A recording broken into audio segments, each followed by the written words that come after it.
پاکستانی نژاد برطانوی باکسر عامر خان بھی اسرائیلی جارحیت کے لیے بول پڑے، کہا فلسطین کی حالت پریشان کن ہے، فلسطینیوں کے ساتھ مسلسل بدسلوکی اور انہیں اذیت دی جا رہی ہے۔ عامر خان نے فلسطینی عوام کے لیے 50,000 پاؤنڈ دینے کا اعلان کرتے ہوئے کہا ہے کہ میری دعائیں فلسطین کے لوگوں کے ساتھ ہیں، اس مہم میں شامل ہونے والوں کی حوصلہ افزائی کرتا ہوں۔ عامر خان نے اپنے ٹویٹ میں فلسطین میں کیے جانے والے مظالم کی تصاویر بھی شیئر کی۔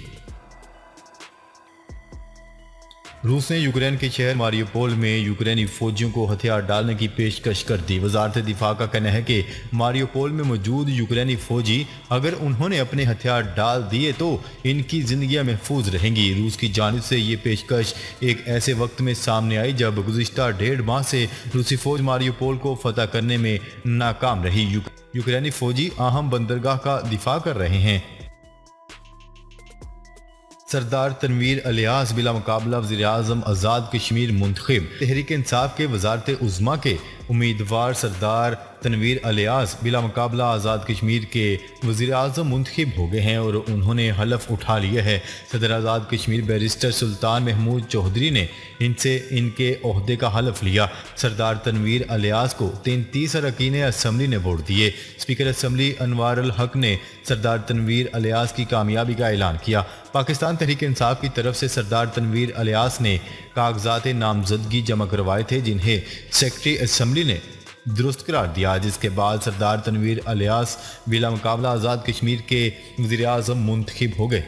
ناظرین، اب تک کے لیے اتنا ہی۔ مزید خبریں لے کر بہت جلد آپ کی خدمت میں حاضر ہوں گے۔ تب تک کے لیے اپنا خیال رکھیے گا۔ اللہ نگہبان۔